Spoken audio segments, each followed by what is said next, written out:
what's it like? I was actually there in attendance in Cleveland for Cove's first career NFL touchdown, which was awesome. And, awesome. It was a great game. You could hear me on camera. I was just screaming, "Say it ain't so, Cove! Say it ain't so!" Sadly, from there, the game kind of went off the rails a little. That was the last high moment of that game, but it was a great game. Overtime loss, fun time. But how was that moment for you? Seeing the first, whether it was on TV, in person, wherever you were, seeing his first NFL touchdown. How was that? Well, dude, I mean, we were at home because it was a away game. We don't travel to a lot of the away games because we can get into that later. But, to watch that and to think I wished I was there live. So to have your video was so cool. And just that, man, this is so cool. I mean, that was so cool for us. Catching it from Tom Brady, right? Like, he's got the ball yet. First NFL touchdown means a lot, right? I mean, as a dad, that's just so cool to see. And it was fun to watch. And, it didn't have the outcome we wanted, but still the same. What a memory! What a memory to have, right? So, and honestly, cool. those.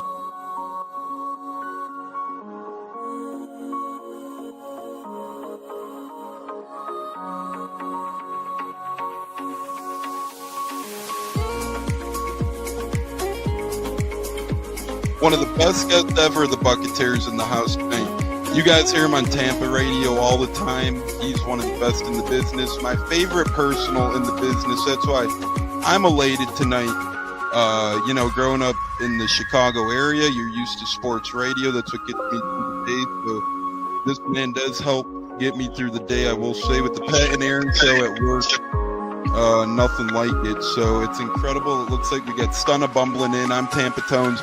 We are joined by lead goon tonight, host of the Pat and Aaron show of WDAE, Pat Donovan. And it sounds like Stunna is bumbling a little bit. Going to put him on mute for a second until that gets a little cleared. But we're joined by Pat Donovan. It looks like Stunna's hanging out with Cheech and Chong in a car with the windows up or something over there. It does look like you got a little... No, my camera's broke. And he was trying to pull me in big time. And then I was like, hey, nothing's happened with Indianapolis yet. Like, I really want to give Indy a chance.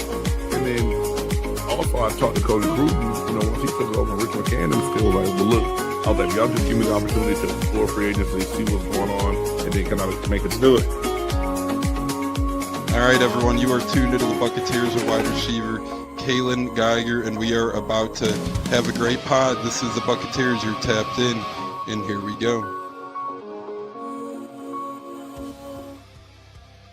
Welcome back, everybody, into the Buccateers. How the hell are you? Tampa Tones alongside the great Bucs by 30 on a Mancave Monday. Very cool guest on our hands, friend of the program's been on a time or two. I forget as I get older, things get more forgetful. But with our guy, Stank Bastard of the Loose Cannons, the man himself. Stank, long time no talk, brother. How the hell you doing? Good, man. Thanks for having me on. Yeah, I don't remember either how many times it is, but I don't remember shit anymore either. You could have been like, he's the 10-time guest of the year. I'm like, yeah, I would have agreed with it. So, hey, well, you were a one-time guest of the year. We'll put it like that. All right, I'll take it. Yeah, you're a great award winner out there. Got interviewed for the Bucs OC gig. You're in Bucs footage out there from back in the day. You're appearing everywhere, brother. Yep, still waiting on the checks to start rolling in for my appearance and my stardom on the Bucs documentary. And they're coming though. I heard they're in the mail. So yeah, everything in life is always in the mail. When in doubt, it's in the mail. So. Yeah.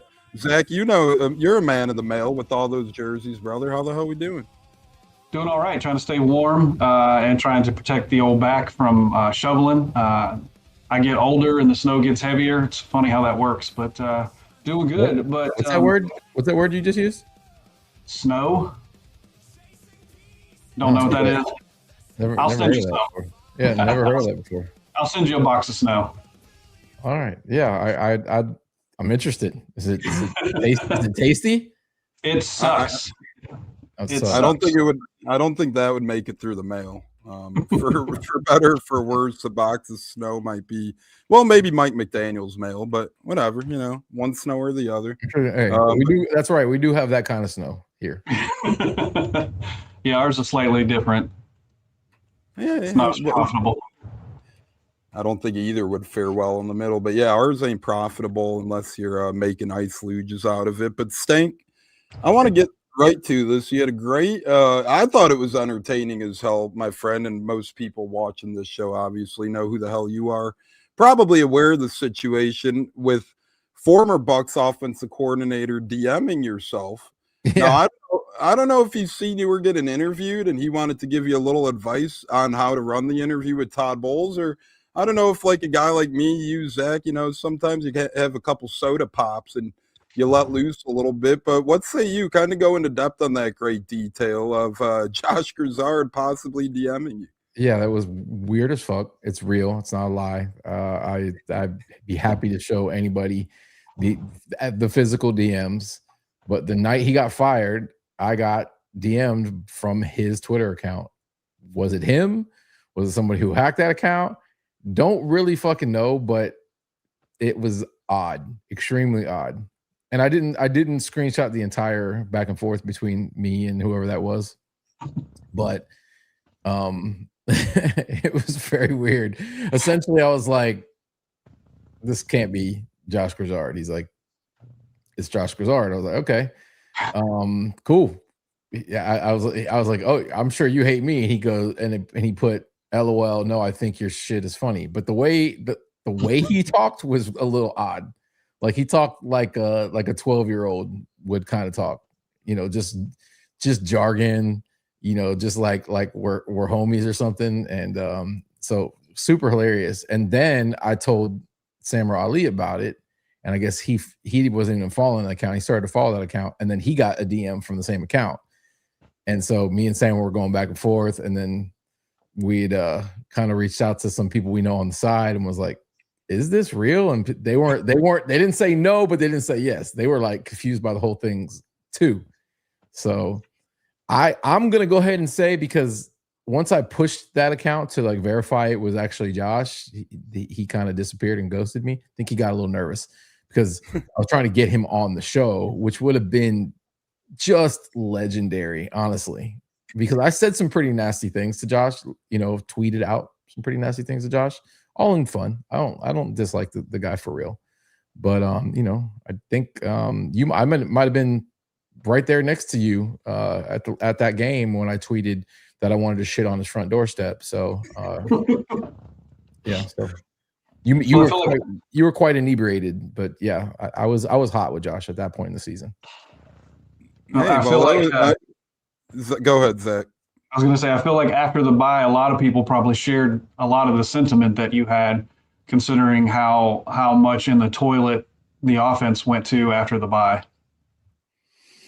Yeah, it was a slow burn for Josh. He wasn't sure what to make of him at the beginning of the season.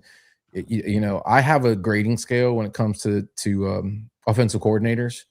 And it's 100% based on looks alone. I'm the one who dubbed Dave Canales Dime Piece Dave. Guy was a dime piece. We can all agree, right? And then when you get Grizzard in here, and he kind of looks just like a dopey dude, So I really wasn't digging him aesthetically.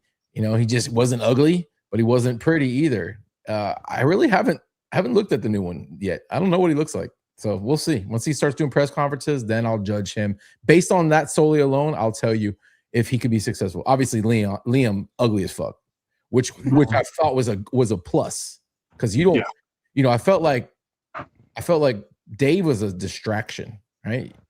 Baker's running over the sidelines. You might get caught up in Dave's eyes. At that point, you forgot what the play was. You forgot what Dave's saying.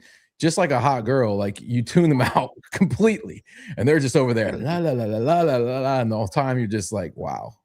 So it's like that slowdown in the movies when you see the girl and she does the hair thing. Yep. And then you don't know what else is going on in the world because you're just caught in that moment. That's it. That's why I felt like we struggled a little bit with Dave, but we exceeded expectations with Liam, because ew, right? You just want to hear what he says. I'm sure he doesn't brush his teeth, has bad breath. Looks like he's had a makeover though in Jacksonville. Okay, he is glowed the fuck up in Jacksonville. Spray tan, teeth are bleached, Ozempic. Like Liam's really trying. We can all agree that guy is absolutely trying right now. And kudos to you, Liam. Must be a Florida thing. Mike McDaniel gets there. He's looking like a book nerd. Next thing you know, he's looking like he's walking out of the set of Scarface. Now you got Liam Cohen doing a 360. Florida man getting uncovered. Yeah. Loose cannon Vixen in the house. We love our lady listeners. But Stank, I tried to investigate. Speaking of tuning women out, right? I'm kidding. Hey, I tried my best to investigate. And it looked like the Grizzard account was legit. Obviously, made a ton of Duke posts. Their last post was a little shady, a bunch of spaces and words. A couple years ago, yeah. But then you still had people congratulating him. So I'm going to go with it was Grizzard, and I'm going to go with maybe he lets his kid handle his ex now or something. I think it's true. Listen, I kind of played out the same scenario in my head as you did. He knew he was getting fired. It finally became public. He was a couple, good,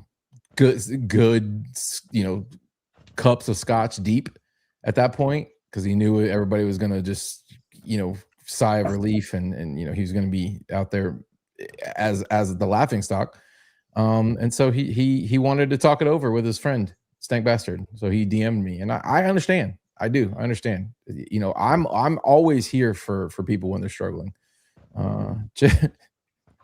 Just ask Zack. Zack has called me crying, I don't know, 10 times in the last 150 days, and I'm here for him. I have big shoulders. I have my shoulder plane is good. I got good shoulder planes, man, and subsequently good for crying on, evidently. So always warm and inviting and non-judgmental. And that's what you need when you need to unload. Couldn't have said it any better myself.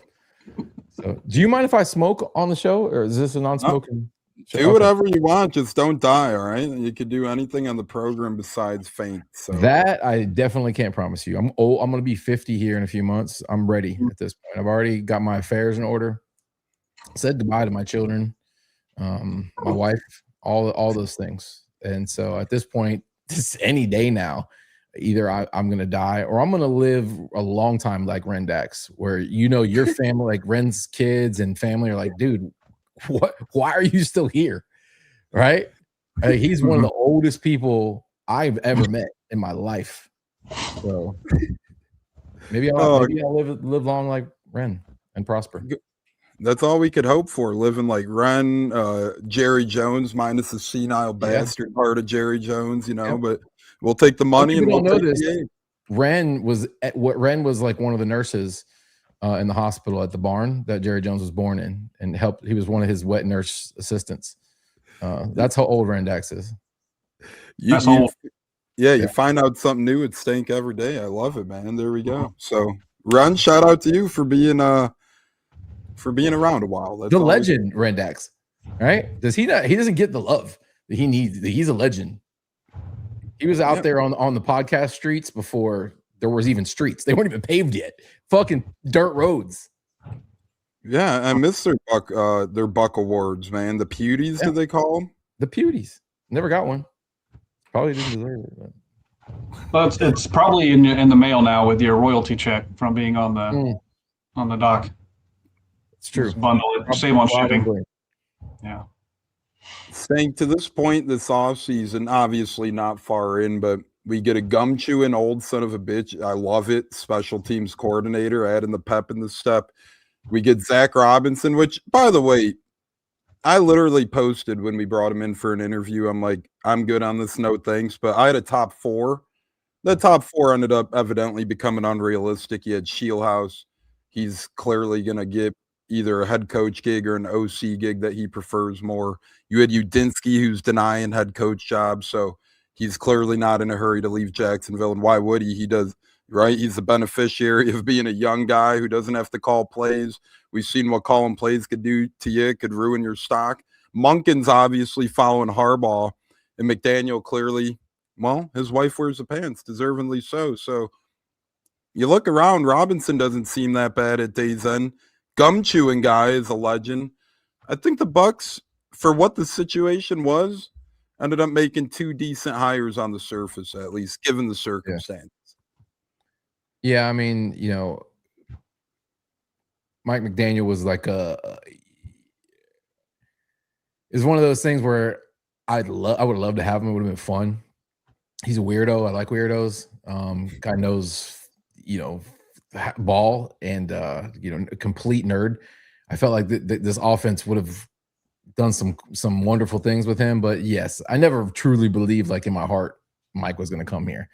Although Jeff Darlington, that son of a bitch, he's the only one that kept me believing. I was like, why does Jeff keep mentioning the Bucs and Mike? And so maybe had the Chargers not come knocking, he might have stayed here, because I really do think he didn't want any part of head coaching, at least for a while. I don't think it was good for his mental health. You just look at the Dolphins head coach and post Dolphins head coach. It's like every president where they age, they look completely fucking different. Like, I don't think the stress was good for that guy. So he gets to sit back now. His head's not in the noose anymore, and just go wild and create and be a hell of an offensive coordinator. I would love to have him here, but yes, I kind of didn't have my hopes up. The only other candidate I even really considered. I wasn't on the Udinski and Shieldhouse bandwagon. I didn't think for a second that adding a first-time play caller was the smart thing. I just didn't think. And those guys, they may end up being phenomenal. They may end up being great coordinators, but the last thing Todd needs to do is to fucking have to babysit somebody who's never called plays. It just didn't work. And he needs to focus every bit of his attention on fixing this terrible defense. So yeah, I don't know. I'm okay with the Zack Robinson hire. He was the hot bitch a couple years ago, wasn't he? Everybody wanted Zack. We wanted Zack. He ended up going to Atlanta. So I'm not upset at it. I guess we'll see. I will see. Right now, I think just everybody's expectations are low. We've all been kicked in the fucking nuts over and over and over again. And I'm not celebrating. I'm not getting overconfident yet. Okay. Once we draft, once the draft comes around, like, I still need healing, if that makes sense. Definitely. So I'm in the same boat as you, and we're the same type of mind, I think, in that aspect, where I didn't really want, although the name's appealing, these are the hot young guys, right? Shieldhouse, Udinski, that's quote unquote the right thing to do, the analytic way of thinking. I wanted a play caller with experience as well, more so. That's why I prefer McDaniel, although unlikely. Yeah, Darlington gave me hope too, that bastard. But Zack, ultimately, we end up with a fellow Zack. How do you feel about a Zack that ends with a C? Are you a fan of how this Zack represents the Zacks? It's every Zack's prerogative on how they want to spell their name. So I appreciate what he's doing. He's out there representing for the 3-letter Zacks, and we need those. Those folks need that representation. So I love it. I prefer that spelling. Well, good, because I think maybe I'll just go with like ZAK this year. Maybe just take the C completely out, get rid of the H, replace it with like combining the two into a K, or maybe an X. I don't know. Like, is there a ZAQ out there? Is there a ZAQ gang? Well, there could be now. Like, I don't think any options are off the table. I think he's just opened up a whole realm of possibilities on how you can now spell that name. So I like it, bro. I just don't have time for spelling anymore. The shorter the name, the better for me. Okay. Yeah. And there's too many variations of your name. It's stupid. Okay. All right. People out there just spelling it 100 different ways. Like, shut the fuck up. Okay. There's really just one acceptable way, and it's the way you spell it. That's the way I grew up seeing it. Then like Zach, like, guess Zachariah, but they want to claim Zach too. Like, no, shut the fuck up. You're not really a Zach. You're a Zachariah. Yeah. Stick with that. You can't add letters to then just try to shorten it. Like, you went the other way. You added letters to make it different, and then why are you shortening it to make it the same? Like, there's a couple names out there. Richard, that's another one. Okay. The Gaul. How are you also Dick? Yeah. Why does nobody question that? How do you Yeah. go from Richard to Dick and everybody's like, that makes sense? Where did that come from? Who was the first one that was like, nah, bro, it's Dick? And everybody's like, yeah, that makes sense. Yeah. I don't know. Always wonder that myself. Yeah. Yeah. Crazy stuff. Jimmy and James. I know it's J and J, but even that, it's like that ain't, it's not like it's even shorter, right? Like No. I could see if it's like way shorter, but like that don't make any sense. So It doesn't. that's why someone called me Tones once, and I'm like, it's shorter than Anthony. Fuck it, let's ride. We're rolling with it, and I never looked back since. You got Anthony, you got Antonio, depending on where you are. Here in Florida, you can roll with Antonio. But whatever you want. Those all make sense. You can see how you can be fun, have fun with it. But yeah, I don't know. But yeah, I prefer. That's a good start, honestly. Having a guy named Zack with 1C, it's just so much easier. Yeah. Now I think if we can get him to wear a mask all season, so that nobody knows what he looks like. So it's kind of like what's that? Schrodinger's cat. We don't know if he's alive or dead in the box. We don't know if he's handsome or if he's plain as fuck, right? So you put a mask on him, takes that whole objectivity off the field, and then players can just focus on running the offense. Not just that, Zach. We win Super Bowls when we're masked up. All right? We are the masked up Super Bowl winners. Yeah. Last time everybody wore a mask and you didn't know who was who. We won a Super Bowl. So that's a great call. I never thought about that until just this moment right now. Yeah, let's do it. I feel like the Lombardi Trophy should have come with a mask that year, just to emphasize. That's why Brady tried to baptize it in the Bay to make sure, if it could survive without a mask or not. But Pops text into the show. OG statement by Stank. I like weirdos and what he said on McDaniel. His comments are exactly what we've been saying on Robinson. So again, it seems like if you're not, and no knock at analytic guys, but it seems like if you're not an analytic nerd, you're willing to give Zack Robinson a chance. And that's what we're willing to do. I met a Mark with a C this year too. My brother-in-law, actually, his name is Mark. It ends with a C. So I guess that's a new trend. I'm going to end my name Anthony in an E. I'm going to change that, change a Y to double E. And Stank, I think you should be Stank with a C at the end of that. How about this? Or Stan. All right. One of my favorite Eminem songs. There you go. Just get rid of a letter altogether. Run makes a good point. Why do people say O when they are talking about the number 0? Probably because the word 0 ends in an O, maybe. Yeah. I don't know. That could create some confusion out there, but we are live. Say the word 0, you end with an O face. Friend's never seen one of those before, so I get why he's asking this. Oh man, comedy hour with the great Stank Bastard of the Loose Cannons podcast. We're live with our guy Bucs by 30 and a Man Cave Monday. Christopher Colback, great to see you in the chat, brother. Hope all is well. But I gotta open one of my doors. Go ahead, continue. Yeah, absolutely, Stank. Zach, I will ask you this as we wind down here. Quick thoughts. What do you do? First move of Monday. It's snowy out. Some people snowed in. It's bad weather out. As a Man Cave guy, what do you do on a day like today or a weekend like we just had where you could stay inside all weekend and attack? Do you try and work up on the cave? Do you do internal things, online shop in that instance? What's your preference for a weekend snowed in? Well, I don't need the excuse of being snowed in to check eBay 612 times a day. So that's always on the agenda. I have alerts set up with keywords so that anytime anybody posts anything with those particular words, I get an email and a notification to go look and see what it is. You check your Facebook groups, but when it comes down to like internal housekeeping, it's just anytime that you're down here and you're looking around and you're like, maybe this would look better there, and then you just start moving around. I don't really need an excuse. I'm more of a homebody anyway, so I'm usually home unless I'm forced out of the house against my will. So I spend plenty of time down here rearranging, moving things around. But then I get nervous. Like if we're doing well, I don't want to touch anything.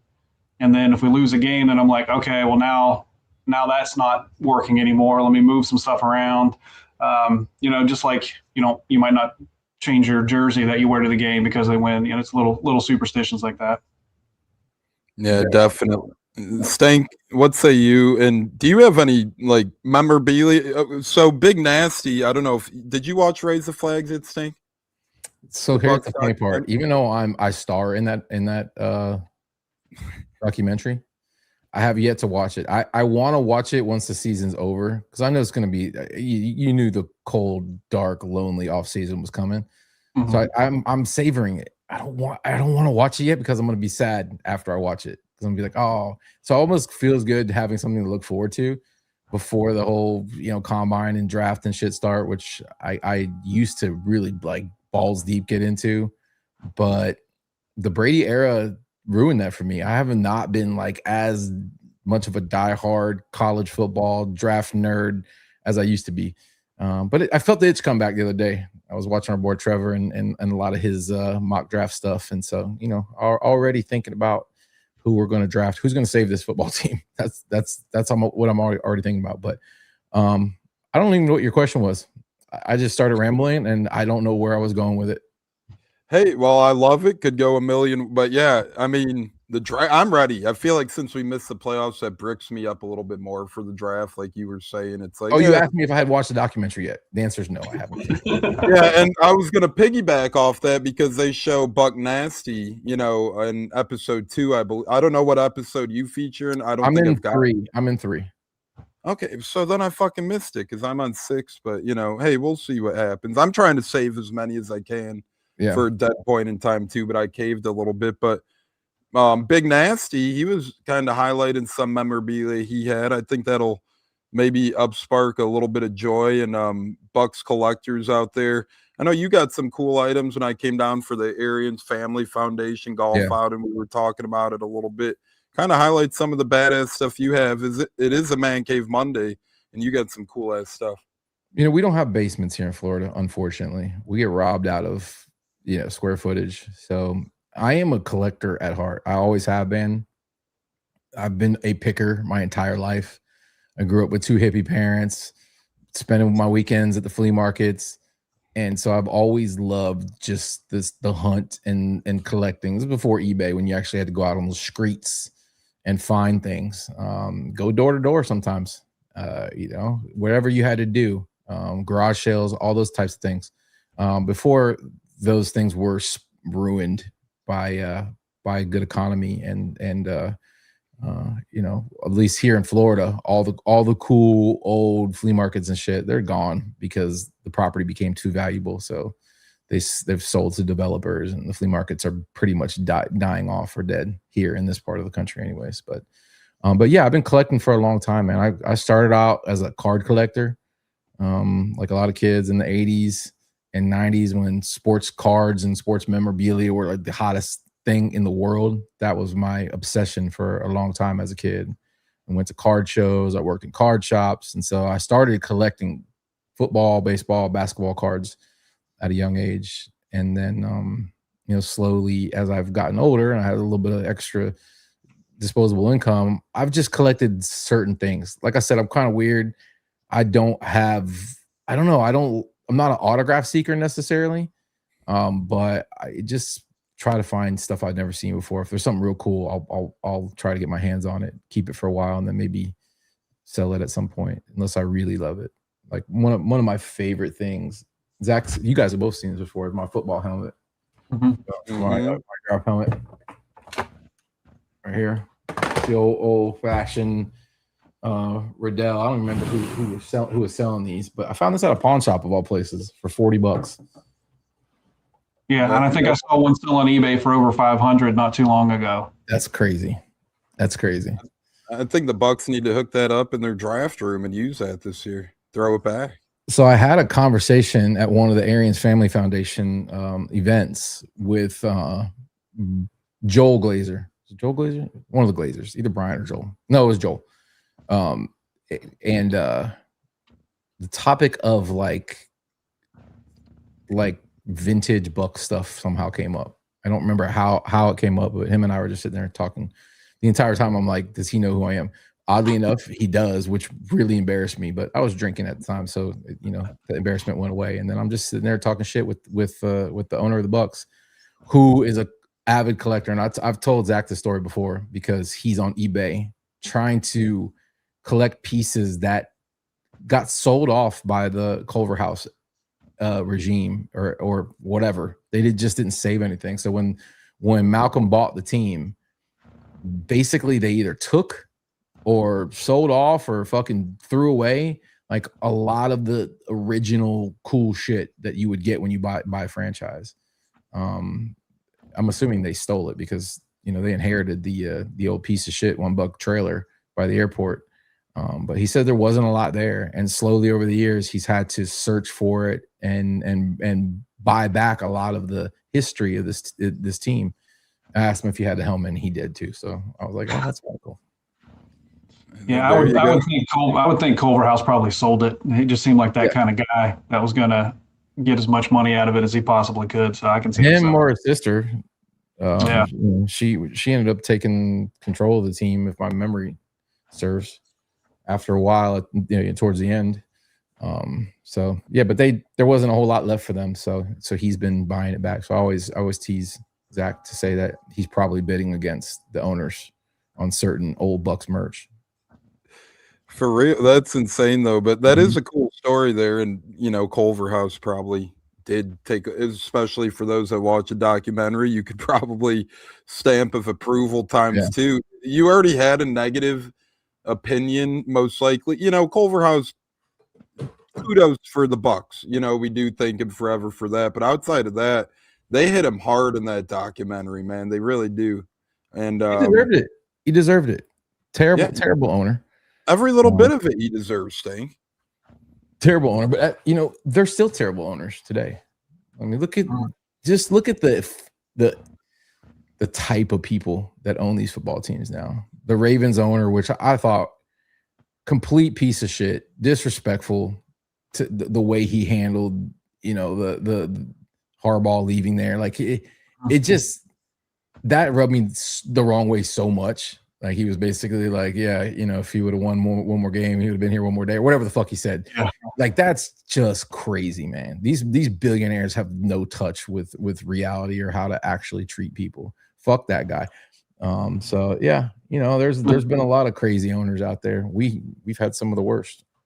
Yeah, the Bills owner as well in that press conference. Yeah, Bills owner, just complete fucking clowns, man. Like it's frustrating, but what do you expect? I mean, these guys don't get to where they're at by being good people for the most part. Or the Browns owner in 2018 wanting to interview Condoleezza Rice for their head coaching position it's like, how the fuck are you the owner? I mean, obviously money trumps all, but how do you own a team being that inept? It's just crazy. But yeah, Culver House to Glazer is the biggest upgrade you can ask for. We've had shitty GMs, we've had shitty head coaches, so makes you appreciate Light, makes you appreciate Arians. But the ownership, I think, Stank, goes under the radar a little bit. How the Bucs started with Culver House and how the Glazers kind of came in and morphed this franchise into what it is today. Mm-hmm. They had to do a lot. Thank God, man. I was thinking about the blackout days, and there's a lot of Tampa locals. When we were at our worst, there wasn't any hope. Maybe pre Dungy era, maybe even into the early years of Dungy. You couldn't even watch your own team here locally because they blacked the games out. It's just crazy. It's crazy to think that sport at the time, which was still a mega sport. I think baseball, maybe back in those days, maybe was a little bit popular, but the NFL was on the verge of taking over. And we couldn't even watch our own football team. We had to go out to a bar here locally if you couldn't afford to go to the game or whatever, just to watch your own team. That's just how, what level, this league and these owners will go to sometimes to force people to do things or whatever. And it was just a terrible product. So what are you going to do? That's actually why I'm more of a Lightning fan, because the Blackhawks were blacked out around here when I was growing up. And I was obviously a Bucs fan. So I'm like, fuck it. If I can't watch the Blackhawks, I might as well root for the Lightning, who are another great Tampa team. At the time, it was early 2000s, so they didn't even win the chip yet. But all in all, when I give credit to people like you for sticking through that. It's not easy when you can't even watch them, right? Yeah, ironically, here in Tampa, we used to get WGN as a kid, so I watched a lot of Chicago shit.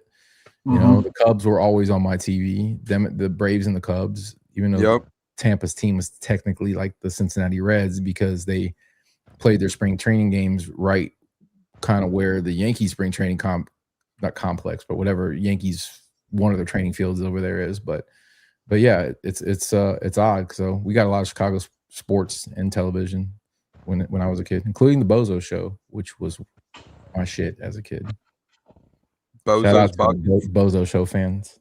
Bozo's Buckets. Yeah, even growing up around here, you every year they show like replays from that shit growing up. And you're 100% right, though. You had WGN with the Cubs and you had Turner Network with the Braves, which made them those two teams. That's why, although baseball not as popular as it once was, a lot of the older fans still love the Braves and the Cubs because that's what you got growing up, and they were available all the time. Zach, we don't really get that nowadays. There's really no national team in any sport that kind of just dominates TV nowadays with the network. No, here for me, once we got up here, everything was Pittsburgh. I forgot. It's kind of weird for you because you're in a state without any professional electricity. Is that what you're gonna say? Oh, that's cold, man. Oh, you do have electricity. I forgot. Yeah, that's not right. That's not right.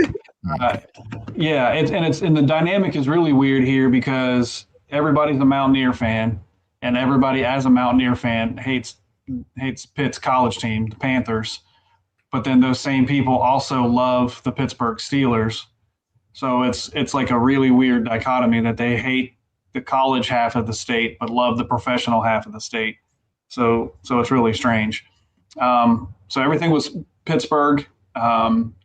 So I, as a Bucs fan, had to get the Sunday or the USA Today on Monday morning so that I could read the 7 lines that they wrote in there about the Tampa game and watch Sports Center to try to catch the 19 seconds of highlights that they showed for the Bucs games. So it was really difficult being a Bucs fan in this state pre-internet because you just did not get a lot. I did not know that they changed to the red and pewter until the draft that year. That's crazy. The draft happened, and it was like the Bucs are on. Then they started talking about the change of uniform and colors, and I was like, "When did this?" Like, I had no idea that had even happened until the draft that year. So, I mean, it was hard for me to find Bucs shit, and I grew up in Tampa. Like not being able to watch the games on television. Sports Center might talk about the team in the game for fucking 5 minutes. You could listen to Gene Deckerhoff, which is what I had to do a lot of times just to be able to follow the game, and then even the Tampa Tribune, we'd have a section about, small section about the game. And like, there wasn't enough out there. And we were in this town of, information in regards to the Bucs. That didn't even start till like having fringe media or media outside of the local paper. Didn't start till Pewter Report eventually started, doing their magazine. The internet kind of came around, so you have message boards and shit where you could talk to other Bucs fans. But I barely knew any Bucs fans outside of me and my dad. My friends were all fans of other teams, and I used to get clowned in this town for being a Bucs fan by people here. It was worse back then. You think Bucs fans are fair weather or don't support their franchises now? Imagine growing up in the 80s when the Dolphins had just went undefeated, and so you had a huge contingent of Dolphins fans, bandwagon Dolphins fans, because they were good, and then everybody was still a fan of everyone else, the big teams. So it was a weird thing. And then we had our 30,000, like we still kind of have now, of diehards who will mortgage their homes to go to games. And so it's still like that. I feel like we got a good strong 30,000 and that changes here or there. And everybody else is either when we're good, they'll show up sometimes to support this team. Rashad was critical on our most recent podcast of this fan base, and it was refreshing to hear. By the way, we didn't. That completely came off the cuff with Rashad. I've never had a conversation with Rashad about the fans. Like that was like a parting shot to this fan base, and it's true. It's gotta suck being out there, coming into games where we've got a lot on the line, right. Games where we should be fucking showing up, and it's still 20,000 plus opposing fans in our stadium. So I'll never get used to it. I'll never be okay with it. And clearly the players aren't either. Yeah, well, it's impactful that it comes from a player, right? That says that it's an issue. So it's something that they're cognizant of, right? And to your point, I was there a couple of years ago when we could have locked up the division against the Saints, and that stadium was dead. Absolutely dead. And then the Saints, railroaded us, and we had to wait till the next week. I think we ended up winning the division on the road, right? We couldn't even clinch it in our stadium. We had to do it on the road. And I always feel like, I don't know if you guys feel this way, I feel like we're a better team on the road because we're more accustomed to playing with a hostile environment. Yep. Even at home, it's, either 50-50 or sometimes 60-40 opposing fans. So we're almost more used to the fact that the majority of people there don't want to see our team win. So when they go on the road, they're just used to it. You know what's ironic? We won a Super Bowl at home, and we're arguably up there, right? In top 5 worst home fan bases in the NFL. I think you could put us on that list. And then right next to us, as far as home fan bases that are terrible, would be the Rams, and they won at home the very next year. Terrible support. They are also fair weather as fuck, very similar to us. It's weird. We're the first to do it, and our fan base is like, whatever. Miami almost did the same thing in college football this year because their fan base doesn't really show up either too much. Well, they ended up crapping their pants, but it's a shame. Sorry, Miami. Think about it though. I love the Rashad point in that he brought that up because not enough fans think about it like that. If it pisses us off as fans, well, as Stank mentioned, 20-30. I'm in Midwest and I fly out to 3 or 4 games a year. You know what I'm saying? I buy plane tickets. My pops buys plane we love it. We come out 3-4 games a year. We support on the road. We do what we can. Imagine if you had home base, even do a fraction of that, it would fix the problem. So I'm glad Rashad got that off his chest. I know he, on that pod was awesome because he did, the gloves were off. You could tell he's on the way out. He didn't really care. And I love that. You got to be real as a player sometimes. And it would suck busting your ass and then you're fucking looking in the crowd and, the other teams you hear Eagles chants, you hear fucking Lions chants, and you barely hear Bucs chants anymore. It is disgusting. No, they not only that, the Glazers have done a terrible job of they got a cool stadium with a pirate ship in it. They've done a terrible job of setting the tone and the environment in that stadium. It's weird. Like even the Tampa Bay chant has been bastardized and changed. Like they've done so much to dumb shit to try to get like a shtick or something, or if we're gonna sing after the third. Like there's just no rhyme or reason to anything that goes on. So there's no tradition in that stadium anymore. They used to do the yo-ho pirate, Pirate's Life for Me thing. I think they stopped doing. They even stopped doing that for whatever reason. It's just it's not a after. By the way, let me kind of just back up. Okay, the last 7 or 8 years, I've traveled. I've got to go to other towns, other cities, other stadiums. Unfortunately for the Bucs, I got to go to Seattle this year to see what that environment was like. Crazy environment, dude. Like they just do everything right in that town. Those fans, they have such a, and there's no excuse. They came into the league same time we did. I'd say they're in a part of the country that's not traditionally known for like having rabid, fan bases. They've had suffering losing fan bases or teams like the Sonics, who end up leaving that town, and the Mariners, who had their stretch runs, had the greatest baseball player I've ever seen play in Ken Griffey Jr. But outside of that, it hasn't. They've won some as well, but just like us, they've been bad more than they've been good, and so the excuses are built in there. But no, man, they produce a fucking great show, a great environment. The PA announcer, it's all about the fans there, all of it. It's set up for it, the chants, everything, bro. Like it's a party up in that fucking stadium. And so a lot could be done, I think, from a production standpoint from the Bucs to really lean into doing shit like that. We're a Gasparilla town. We're a pirate fucking town. And outside of having a pirate ship, and some people shooting t-shirts into the crowd, like they just could do a lot more towards really playing that up to get the party going. It's hot, it's miserable. Sometimes the team sucks, but there's a lot I feel like they could do to make it more of a destination, more fun for Bucs fans. I think it would bring more younger fans in too.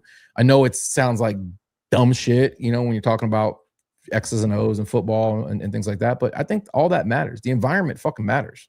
I hate the Saints. Their environment better than ours. I'm sorry to say, it's a terrible stadium, but the environment's better than ours. Atlanta pumps in crowd noise, but their environment, it's all right, but probably better than ours. Obviously the old school cities like Pittsburgh and Green Bay, like you're never going to be able to recreate that, right? You're never going to see your great granddad getting wheeled in a fucking Steelers jersey by all his kids and everybody's wearing that shit. That's just a different thing. They like identify. They are the city. The Steelers are their fans. So that's different. I don't think you'll ever have that here. But there's a happy medium, man. And it takes the ownership to be behind that to build some shit like that. We just don't have that here. Well, it also takes the fans showing up, man. If I can drive 2,000 miles to come to a game, you can drive across town and go to a game. And then if you don't go, don't complain about the visiting fans filling up the stadium, because we see that every Sunday on Twitter. But it's like there's a lot of people that live in Tampa that don't go to those games. But you got people that travel, like Tones and I, that come a long distance to see the game. And it's a privilege, man. I feel like it's a special event for me to go and do it. If it was in my own town, man, that would be crazy to not go and experience that every week. But the crowd is different, man. Like you said, Stank, we've been to Green Bay, we've been to Pittsburgh, we've been to Atlanta, Kansas City, and I have never, ever been asked to sit down by an opposing team's fan base, ever. In Green Bay, I turned around and I said, would you guys mind if we stood? And they said, that's your ticket, son. You can do whatever you want to with that space. Yep. And when I was at the Jets game this year, the old people sitting next to me, before the guy put his used ass tissue in my cup, he called security over to complain about the people in front of him standing up the whole time. And it's like security should have said, that's their seat, man. They can do whatever they want to with it. If you don't want people standing in front of you, then buy a seat in the front row. We've gotten security called on us many times. That's ridiculous, man. For being too rowdy. You're a fan. We're fans at a fucking game. Yeah, we curse around children. You're at a football game. Sorry. All right. There's a family section. You know what? Scream obscenities into your child's face. No, but you're at a football game. You're gonna go tell on us for like, I don't go out of my way to be belligerent, but sometimes you want to yell at your offensive coordinator and threaten the shit on his front doorstep. Sometimes that happens. I'm passionate. So that's it is crazy. Like it's frowned upon to be rowdy in this football stadium. So it's just it's weird. I'll tell you, one time I got to sit. Sorry, Tones. One time I got to sit in a box, a private box, a suite. I was gifted those tickets, and after we left, I told Becky, I said, I'd never want to do that again. It was so uncomfortable. Nobody cheered, nobody talked, nobody reacted to anything. So you just felt like you were in church, and you just had to watch the game. It was so weird to be in that environment, and nobody was paying attention. Nobody was cheering. And it was the game against the Saints where we came back right at the end, and Rashad caught that touchdown and won the game. And Like Brady had thrown the ball, he had thrown a touchdown to Godwin, but fucking Donovan had a holding call. It got moved back, right? Like that game was like we were getting our ass beat all game. We come back to win the game, and nobody in that suite is reacting to what's going on the field. And I'm like, do you guys not see like this amazing situation that is unfolding in front of us, and you're sitting on your hands? Like it was crazy to me. I brought 25 of us down there. I kid you not. There were a couple Bucs fans. Plus was at the game for my bachelor party. Stank, that's the game I ran into you a couple weeks back against. Carolina. Oh no, I know. Fucking playoff game though, right? Playoff game. 25 of us there. Majority not even Bucs fans. They're all in Bucs jerseys. They're all bricked up. They're all hyped up. It's in the rain. We're all standing up. Security comes. Could you guys sit down? I literally looked. I said, we're not fucking sitting down. It's fucking raining. No one's on their feet. It's a fucking playoff game. No one's in their seats. I look around. I go, if somebody wants to come tell us to sit down, they could. We never heard anything else the rest of the game. But it's like, it's a play. I kept yelling. I'm like, this is a playoff game. Yeah. It's win or go home. Yep. We're in the rain. People are going to say sit down to us. Are you kidding me? These people are at right. They were so confused. A lot of them are Bears fans. They're from all over. You get some other fans, but they're like, did that really just happen? I'm like, this is how it is here, guys. They love the stadium. You know, they love the support. They love the game. They love being there, but that kind of derailed their experience a little bit. They're like, we really just got told to fucking sit down when we're cheering on a team. We don't even, you know, like they were being nice to cheer on that team. You know I will say this. The next time I have the opportunity to actually bend an owner's ear, I am going to say something. I am. I don't know how else to kind of get the message out there. Like if one of your current players is saying it publicly, how are you not paying attention? Right. There's more you can do. I'm sorry. You're the owners of the football team. There's more you can do. You don't lean into the fact that Tampa is a melting pot of Hispanic cultures, a Cuban, Puerto Rican heritage. They do nothing to celebrate that at all whatsoever. Like this is your town. We are a cigar city. They just don't lean into Tampa and what Tampa is at all. And they could, like I said, you got one of the coolest themes of any fucking sports town ever, right? And it's legit, you know, pirate town, pirate people. I'm about to go fucking dress up as a pirate this week and go get shit faced and have fun. How hard would it be to get hyped up for a fucking dolphin, man? And we got right, you know, and we got a pirate. Our logo is a skull with cross swords, man. It doesn't get cooler than that when it comes to the NFL logos and themes and aesthetic. And you put the ship in there and you think you're good, but it's not, man. We need the whole pirate thing. I agree. You know, I mean, they got a marching band. They got a high school marching band. That's what they do. Yeah, you get the drum line, right? And Sammer loves the drum line. Sammer loves the drum line. I don't know if you guys brought me on here to bitch, but sometimes I just feel like I gotta get it out of me. Yeah, it's a therapy session here. You know, I do have other cool collectibles though. Just to bring it back to why you had me on here. Yeah. I found this at a garage sale. I don't know where it came from or anything about it. Zach, do you know anything about these things? Is that ceramic or is it a bank? What is it? No, it's ceramic. It's ceramic. That's cool. It's been repainted, you know, or touched up at some point, but yeah, it's ceramic. I found it at a garage sale not too far from my house. My OCD is going off because the 12 on the front is so off-centered. It is. Oh man. Right. I bet it was supposed to be a single digit and they changed it to before Brady, by the way. So yeah, a little bit before Brady. A little bit before Brady. Yeah, that's classic late 70s, early 80s right there. Mm-hmm. That's one of the things. To get back on topic, let's do something. So what's your coolest flea market / yard sale find for each of you? Doesn't have to necessarily be Bucs. Flea market, yard sale. Let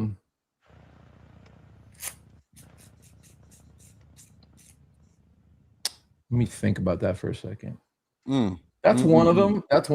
I have a lot of my stuff away too, so I should have been more prepared for the show. I do have something cool I want to show you though. Absolutely.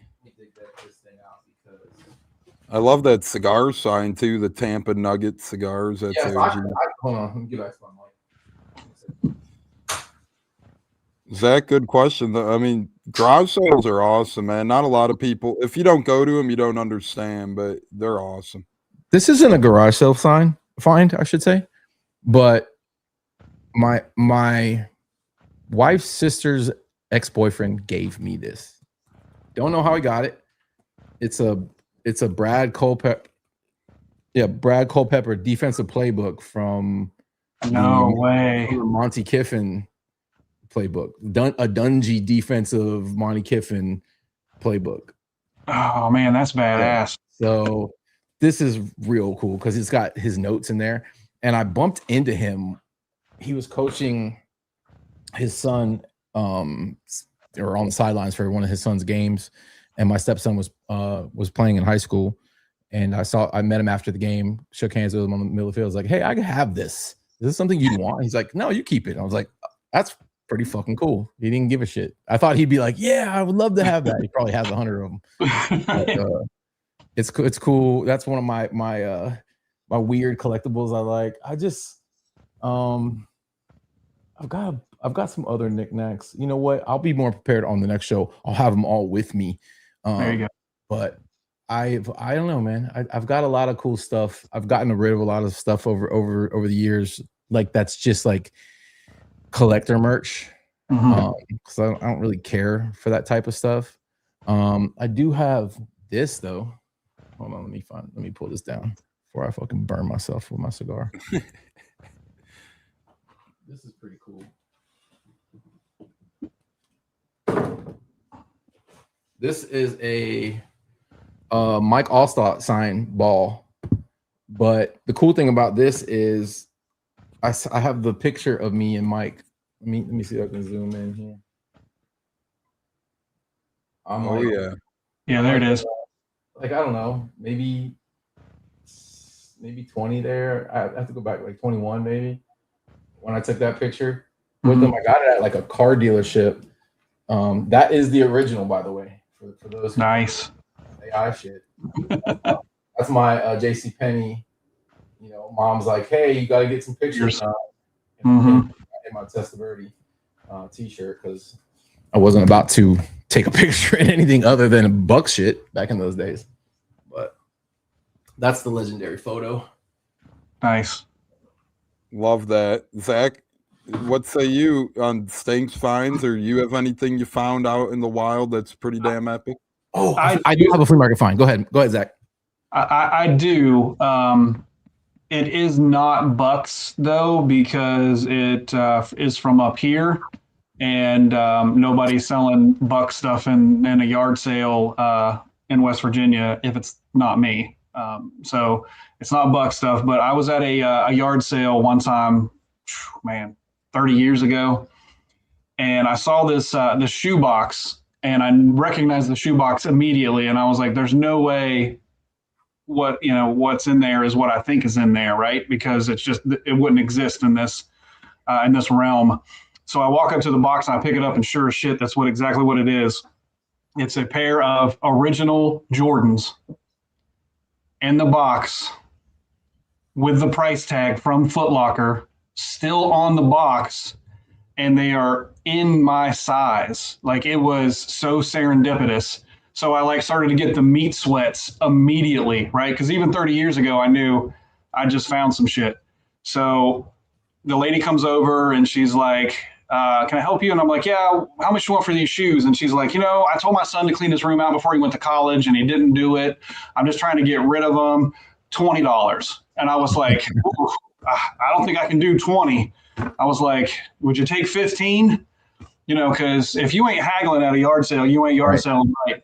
So she took the 15, and I tried not to run back to my car before she chased me down.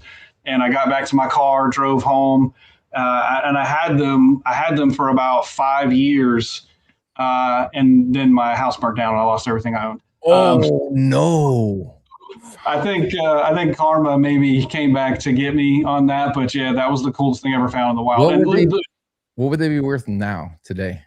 dude, they sell for thousands on eBay. Thousands. I think you can get shoes graded now, right? Like, I mean, I had everything original. I had the box, the price tag, the lid to the box. The only thing I didn't have was the receipt. And he had never worn them. Like, he had changed the laces, but he left the original lace because they had the fat checkered laces in them. Stank, you know what I'm talking about. Yeah, like of course. So he had changed them out for those, but he left the originals in the box. I was able to relace them with the original laces. But there was no crease across the toe. He never wore them. And yeah. And yeah, then that's actually what turned me off of the whole card collecting shit. Once they started grading stuff, I'm like, this is not fun anymore. It made it because like you started collecting cards as a child, and it's not a child's game anymore. When you're paying hundreds of dollars to get something graded, it's just that was the whole thing with autographs for me. Like, I'd go to an autograph show and be surrounded by grown ass. You could tell I was just excited to meet the guy, you know. Like, to me, that was the coolest fucking thing ever. Actually, one of my biggest keepsake is not a Bucs thing. It's I have a Beckett magazine signed by Barry Sanders in a silver pen that I got to meet Barry and then hang out with Barry and then have lunch with Barry afterwards, and him and his brother Byron. That was like the coolest thing I'd ever happened to me.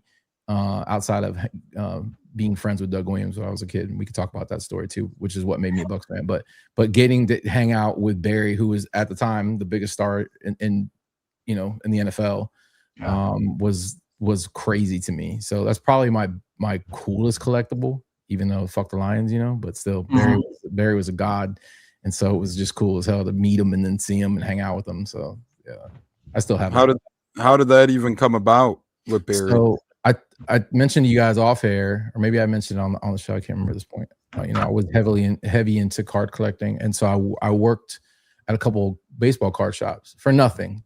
Basically, you pay me in packs or boxes. That's what I was doing, and sorting and sleeving cards and doing all kinds of shit. Just doing some of the monotonous work for the owner. And he told us about a show in Brandon where Barry was going to come sign, and he was going to set up a table there. So he set up the table there, and I got to work the table, and then had a ticket to get an autograph, and so went through the line, got the autograph, and then after it was over, everybody kind of leaves or whatever. We go to this little deli next door, like not even deli, a little sandwich shop next door, and Barry and his brother Byron were in there. So we went up, me, my best friend at the time, and the owner, and we sat down, and he was cool as shit, and we fucking sat there and ate lunch with him. So it was a cool experience for me. That was like way cooler than actually having the fucking autograph. Like, that was cool, but just that's what it meant to me. But I just kind of saw it turn into something it wasn't fun for me anyways, which was just business. The hunt was way more fun. Well, that's what I got. Zach, real quick. That's why I got out of the card game. When I was graduating college, right before Mahomes even became a thing, I was going on Fridays, buying a couple boxes because I love the hunt of it. I'd pull a card. It would be awesome. And then it got to a point where gradually, once the Mahomes thing hit, it was like 2017, 2018, $20, $30 boxes were becoming $100, $120. Granted, some of the autographs that were worthless at one point I did become the beneficiary of.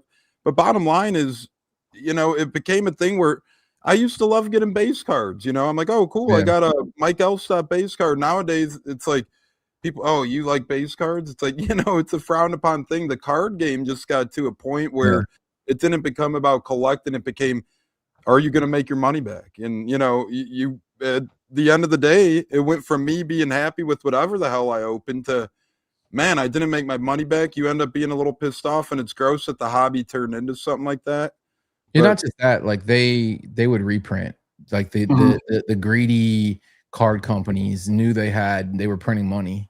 They knew if they do scarcity, type. They just started doing shady shit. It went from kids collecting shit and was really cool, and there was still a limited number of things, and that's what made it kind of cool, right?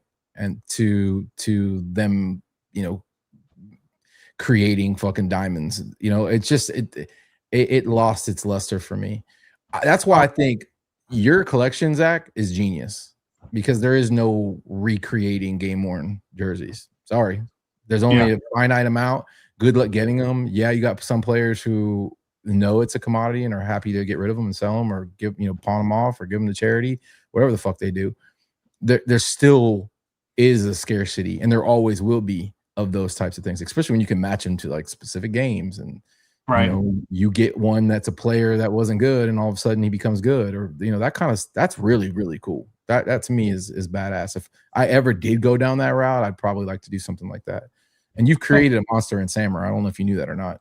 That's not the first monster he's helped create. He's got a lot of monsters out there. Yeah, he told me the other day, I just got this one. I don't know, you put him on to some people or he's got his own plug, but I gave him my plug. So if he tries to take credit for it, you just let him know that I figured that, bro. And Samurai will try to take credit for everybody else's work, right? Everything we do, all of our success, he stole. He stole it from somebody. Yeah. Well, I think the biggest issue with the hobby became when it swayed away from this is my passion and I do this because I love this team or this sport to this is my job and I'm going to feed my family and pay off my bills and my house with this. And now I'm chasing these things and now we get them graded and they're worth even more. And now I'm trying to get one over on everybody because there's, just such a finite amount of these things. So I have to have them and I'm going to knock these kids down to get to the guy to get him to sign it, or I'm going to use these kids. Right? I've been that kid. I've been that kid. And you got these grown ass men with their arms full of fucking helmets and balls and shit and just straight up, deboing the best spots or just pushing kids out of the way to be the first one in line. Like that's gross behavior, man. I can't get down with that. Yeah, but it happens. And that's why if you ask an athlete or a celebrity to sign and they say no, I fully understand it, right? Because they know that they're going to turn around and sell it. Hell, this is a horrible story. I paid to see Corey Feldman at a Comic-Con because it was the first time Corey Feldman was going to do a public appearance in like years. So I had my friend do a painting and I went up to him and I paid for it, mind you, $85 to have him sign this thing. And he refused to sign it unless he was able to personalize it because per him, he didn't want to see it on eBay selling for thousands of dollars. Now, mind you, no one in their right mind is paying thousands of dollars to have a Corey Feldman signed item in their house. I shouldn't have paid $85 to have Corey Feldman sign this item. And after that interaction, I felt really bad about it. And but luckily, my friend was the artist, so I took it back to him and he painted out the personalization. But it was just the point that that's what they did. So, it's become gross now to see where we're at, and that's something that is so pure and innocent and starts from a place of love and passion becomes so greedy and vile at the end of the process because it's a two-way street though. There are a lot of players out there, especially in retirement, who make a living. Yeah. Especially the successful ones who are out there on the circuit and they're out there taking advantage of these grown-ass men, trying to sell their names and their photos and all that kind of stuff. So, I think it goes both ways with that kind of thing, which is why I'm still a picker collector, but it has to be something just weird to me. I collect more signs and oddities and rusty shit and picker type stuff nowadays than I do anything Bucs merch. If I happen to come across something I've never seen before, I'll buy it. But it's not like I'm on eBay like you looking for weird stuff. Speaking of weird stuff, I got Jeff Garcia's pain relief cream. What? Yeah, weird story.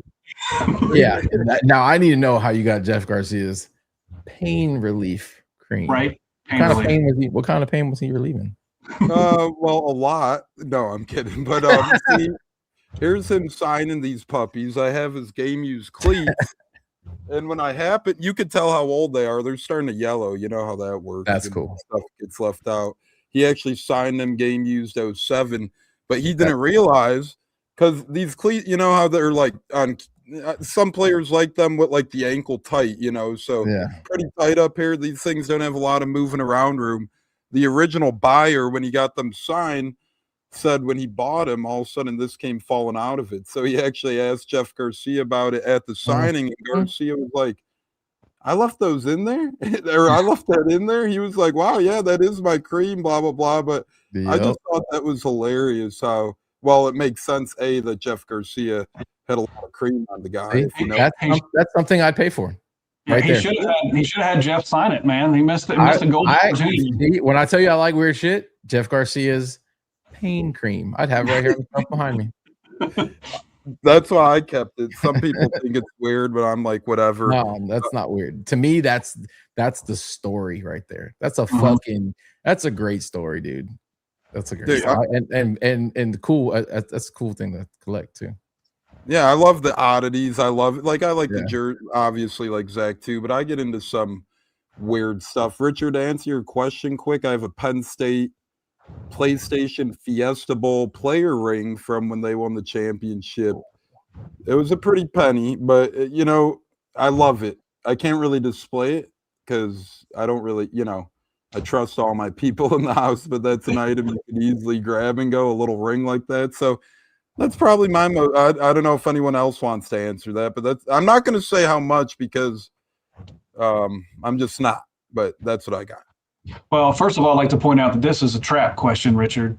All of us on this show are married or will be married, and you can't be talking about what's the most we ever spent on a collectible. If you ever see me in person, I'll be glad to tell you on the low. But it's my Mike Evans jersey, hands down, and it was more than I ever want to admit that I've spent on one thing. That's cool. And you know what? Mike Evans is the best, man. Mike Evans is the complete opposite of most superstar athletes, man. He's just a fucking great fucking dude. He is. And I've seen it many, many, many, many times where he is out. He'll go take a shower in training camp, come back out and sign for the fans. Like usually guys, you know, will come out, maybe do a couple autographs or two, go back in, you'll never see him again. He loves the kids, man. He loves fans. It's crazy how much he loves to connect with people. Great fucking dude. Be honored to you know, have something like that from him. That's cool as shit. Yeah. If you notice on it, he's always throwing his glove after the first pregame warm-up. He looks for a kid in Evans jersey after the first half, at the end of the game.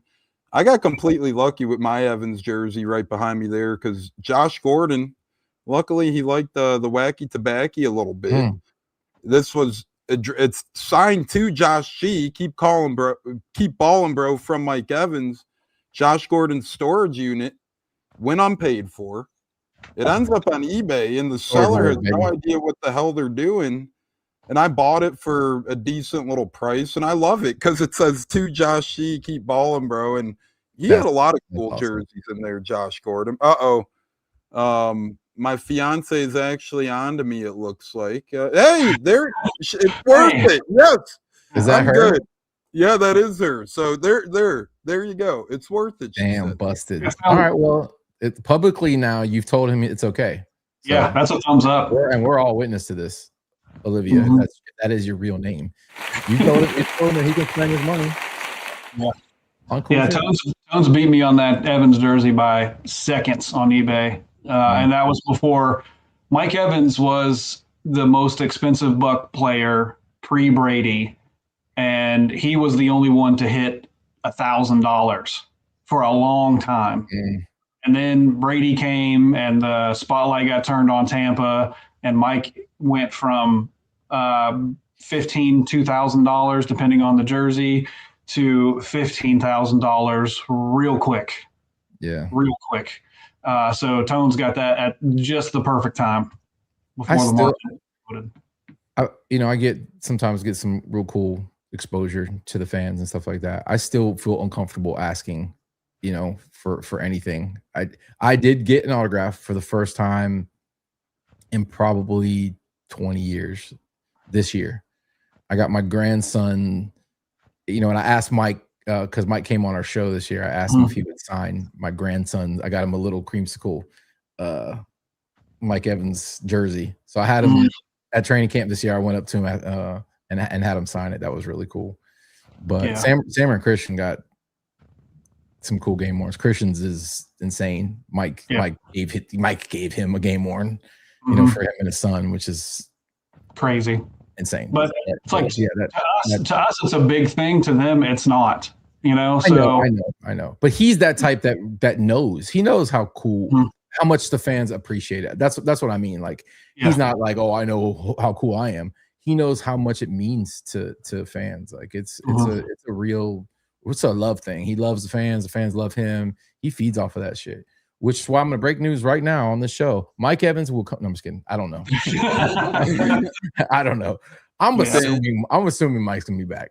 I can't operate in a reality where he doesn't, so he has to come back. I feel like that's another reason to kind of celebrate the Zack Robinson hire, because they're able to kind of keep continuity. The playbook isn't going to change, man. You know, like it's the play calling is going to change. He's going to bring in his own wrinkle. Philosophy at the run game is probably going to change more than anything, as far as, you know, how much zone stuff we see. But Mike gets to do what Mike does. And if you see how they use Drake very much like Mike should be used. So from that perspective, I think it's probably a good thing. Yes, we wanted the shiny toy, you know, and Mike McDaniels with multiple S's. But well, you know what? After all is said and done, I'm not mad at the hire. I can't be mad at it, because I think it was the best. Given the pool of candidates left, I think it was the best. We'll see how it plays out now, but I thought Scott Reynolds did a great job laying it out on his 5 reasons on why to get behind the hire. And a guy like Mike, to me, it is truly retire, be a Buck. How many Hall of Fame wide receivers have we seen go to a team 1 year? Hard to acclimate to a playbook, first and foremost. Andre Johnson went to the Colts. Look at the disaster that turned into. Randy Moss came out of it. Well, he was still playing, went to the Titans, went back to the Vikings, came out of retirement to the 49ers. He was really never the same. Some of these other big wide receivers at the end of their career bounced around a little bit. Rice and Brown were still producing in Raiders, but it wasn't the same. It's hard as a wide receiver to kind of go somewhere and know you only have 1 or 2 years left, but to try and morph yourself here. Evans doesn't have to learn anything. He doesn't have to learn a new playbook. He doesn't have to learn a new city. You know, whether it's on or off the field, he's familiar. Now, Houston might be a little bit of a threat, but at day's end, I think a guy like Evans at this point is kind of like Tampa or retirement. And I think he still has football left in him. I think he's still hungry. You've seen his passion out there. If he didn't want to play ball anymore, he wouldn't be yelling at the fucking 28-3, 28 or what? 3rd and 28. That's what it was. 3rd and 28. 3rd and 28. So Stank, I agree with you. Breaking news, I assume he's coming back, right? You know, but I'm in that boat.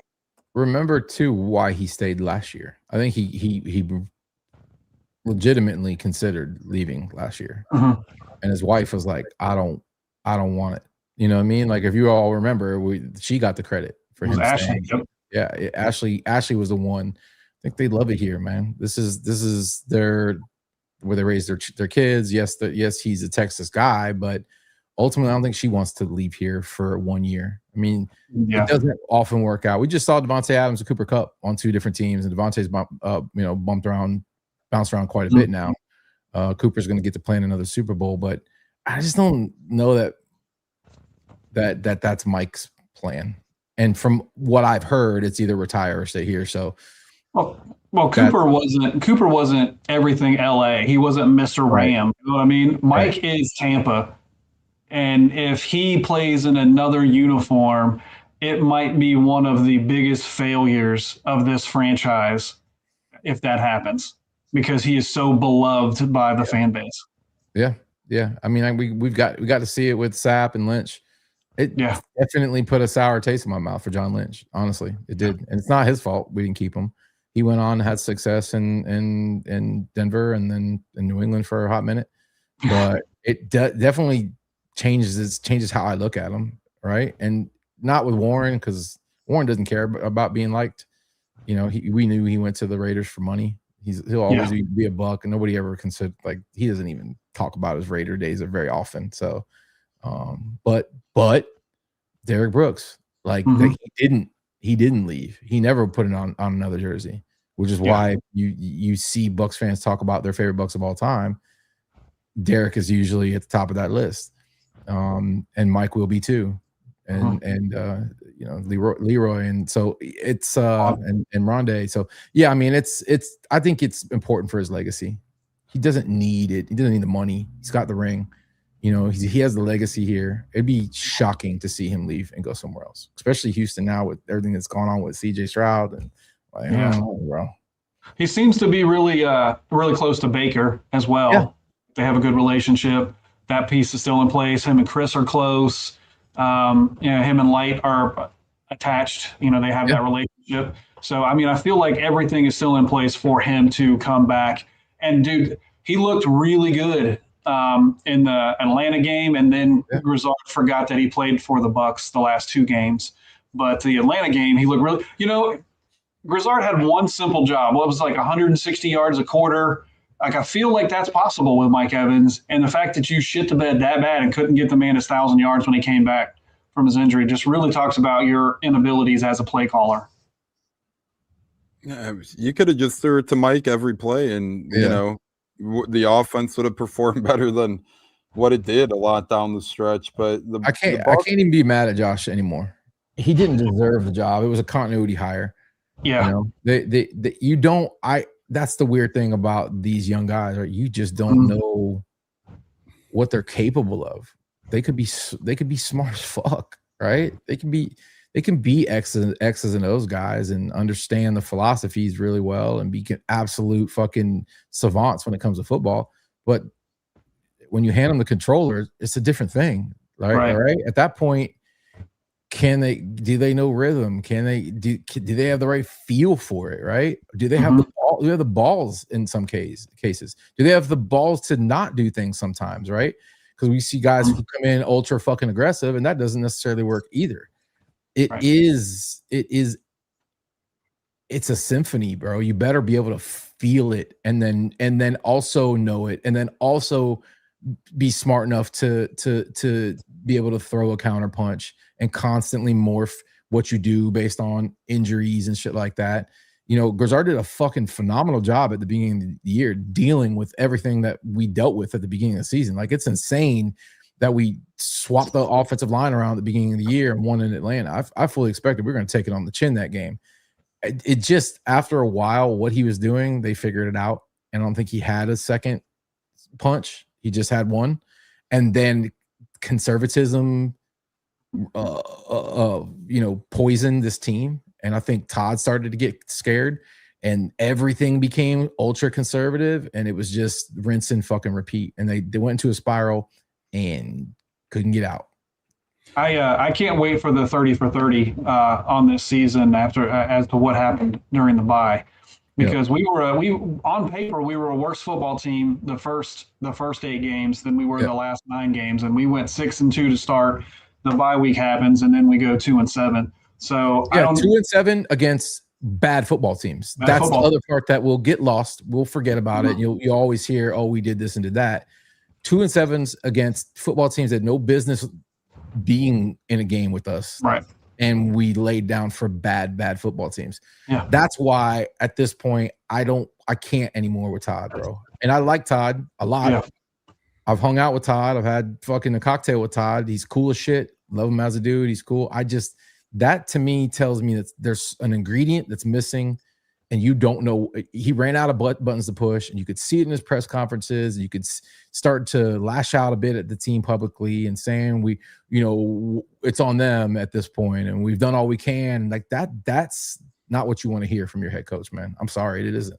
Maybe privately you can fucking tell your players that.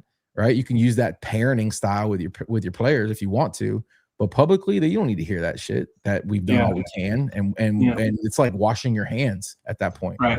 That's the leader should never say, "I have no answers. I have no direction how to fix this." Like, that's never something you want to hear from a leader. So because if you want to defend Todd, the talent on the defense, the depth on this defense, not good at all. They had no business going into the season with a long in the tooth linebacker, a guy who's coming off an injury and not having a stable of potentially starting worthy linebackers behind them, just in case the wheels did fall off there. They didn't do it. And you're okay with rolling with that second tier defensive line with Greg Gaines. And I guess, they didn't know Cansey was going to tear his pec, but the quality of depth on defense, bad. And they threw a lot in the secondary. It was better in the secondary this year, right? It was better at safety than it was in the past. But they didn't do enough. Jason didn't do enough, and he didn't do enough to prepare for the holes on the offensive line too. So he's got to be better this year too, not just Jason, not just Todd. And I think that's why a lot of fans are just like putting.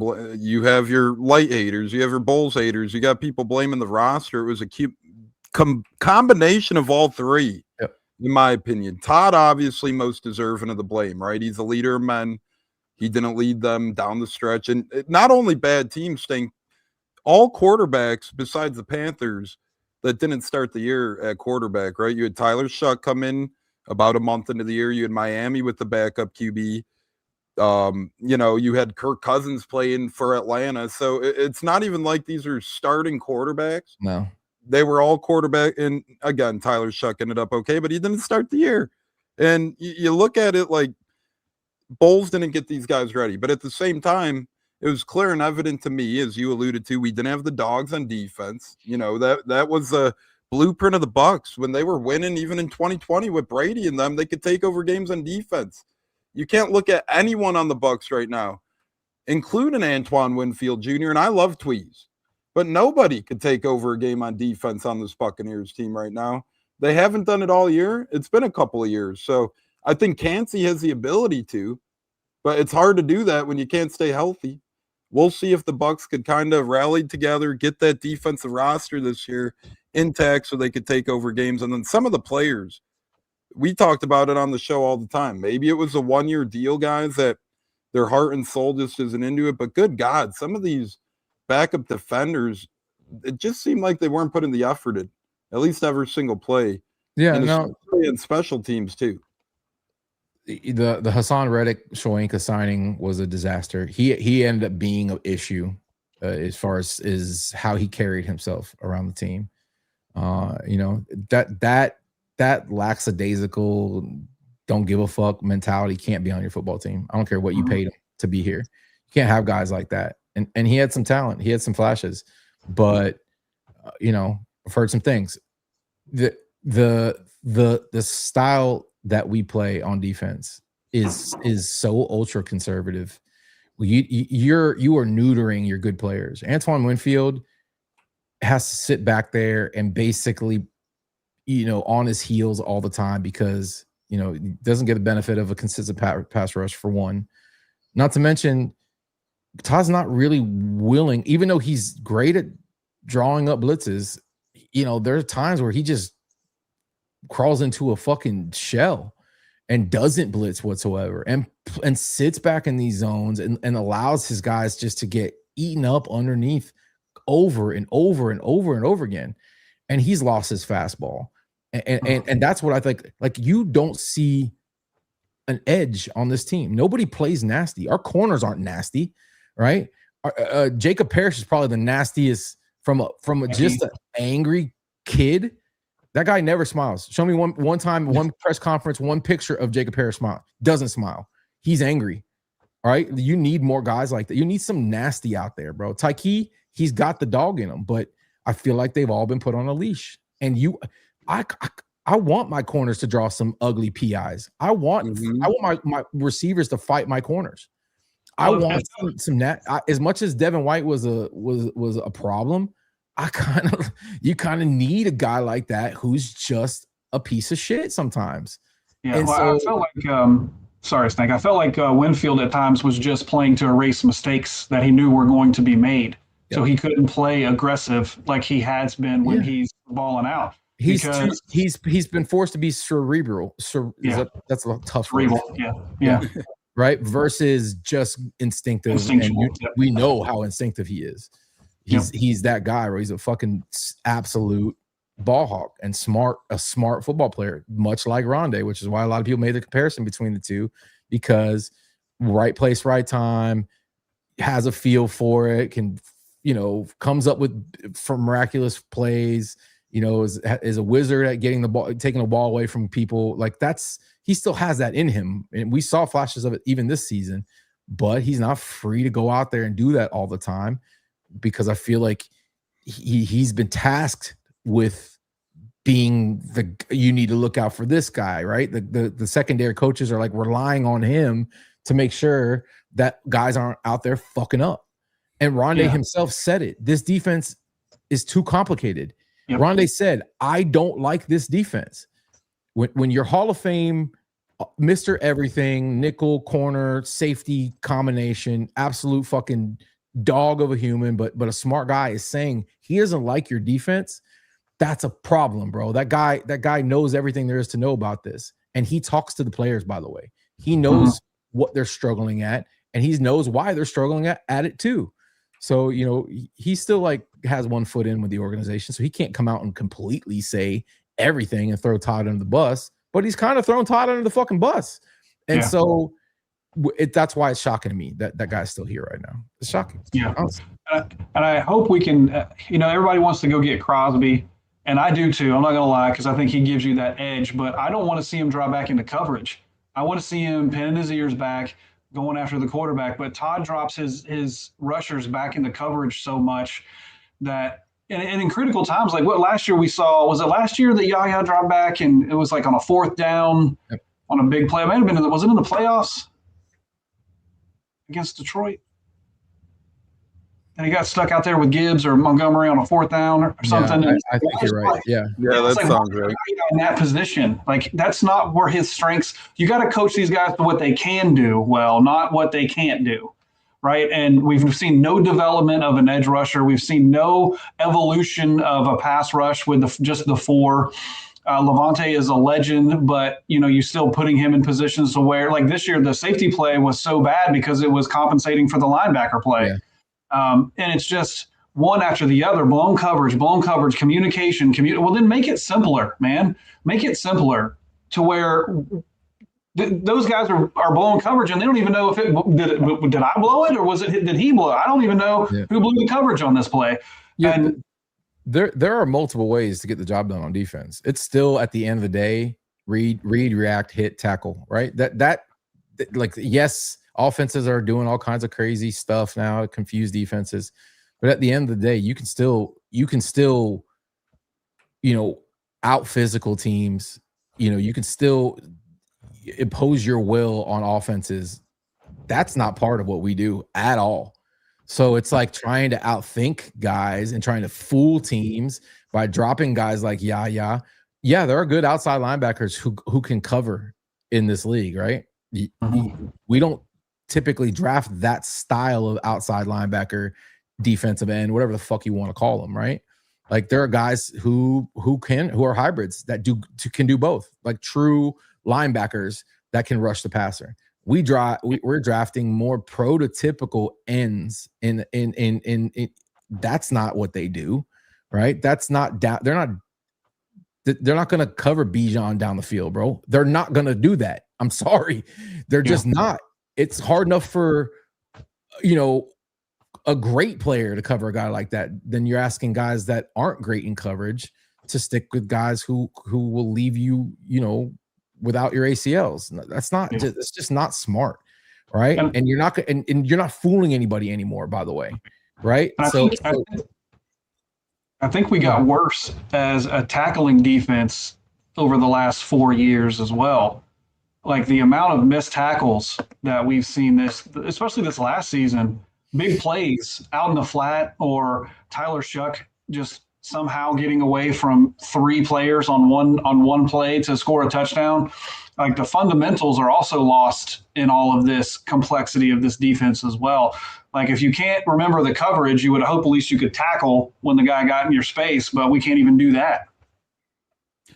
Part of the reason, and I completely get it, but I didn't mind as much keeping Bowles this time around because look around at these hires. Yeah. Pittsburgh, Mike McCarthy. If the Steelers are settling for a guy like Mike McCarthy, that could be a little telling because they've never done that before. right? And no head coach has ever won a Super Bowl twice with different teams. And these are all recycled coaches. Tennessee got Saleh, Atlanta got Stefanski, Giants got Harbaugh. Now, I think Harbaugh would be an upgrade personally, but there were even some Bucs fans out there. We don't want Tomlin. We don't want Harbaugh, same old veteran, blah, blah, blah. So I think part of the thing is there's just not, like last year you had Ben Johnson, you had Liam Cohen, you had Mike Vrabel, even Aaron Glenn obviously didn't pan out in year one with the Jets, but those four guys were pretty much deemed as head coach ready now. This year, you look around, it's like, yeah, Shieldhouse could be good. A Kubiak could be good. A LaFleur could be good, but there were 10 openings and there were really no guys that jumped off the page. It was like, this guy's going to be a home run hire for the Buccaneers. Next year, suddenly, you could have a Tomlin available. You could have a McDermott available. A Udinski could groom a little more. A Shieldhouse, you know, next year is the year to me that if you're going to hire a guy, it's going to be next year. Now, do I think Bowles was justified in keeping his job? Probably not. But I can make sense of why the Bucs did it, looking around at these other head coach openings, seeing the pool of candidates, and maybe they decided it wasn't the right time. You know, we got stung last year. I don't know. It was a rock and a hard place decision with Liam and Todd last year. I understand why they ultimately tried to keep Liam and Todd last year. And then, you know, Liam did what he did and went behind their back and ultimately took that job, and good for him at this point. But the Glazers haven't shown like the propensity to be that impulsive, right? Just they definitely during the season, I'm assuming they were looking at all their options. And I think you're right. I don't think any of the options really intrigued them. You know, I don't know that the Mike McDaniel firing was enough for them to say, let's make this guy our head coach. Not to mention, I don't know that guy wants to be a head coach either. So maybe that's a guy they considered, but clearly there wasn't a better option out there. And I think they personally do like Todd. And and David Zussman, you follow me on Twitter. I've seen what you make points we were talking about earlier. It's not all on Todd. We said that earlier. I don't know how if you just tuned in or not. Jason's got to get him better players on defense. You know, you can't create all the time. You need to have guys that can win some one-on-ones in order to be able to do some things on defense. But Todd absolutely owns a lot of the failures on this team. You know, you can blame both sides, and you're right. Right? It's not all Todd's fault. Definitely not all Jason's fault. But they both have to do better. And now that we know they're going to be back, right, and people will continue to call for Todd's head. But now that we know they're going to be back, I want them both to fucking win, bro. I want them both to figure it out. I think Todd knows at this point, this is it.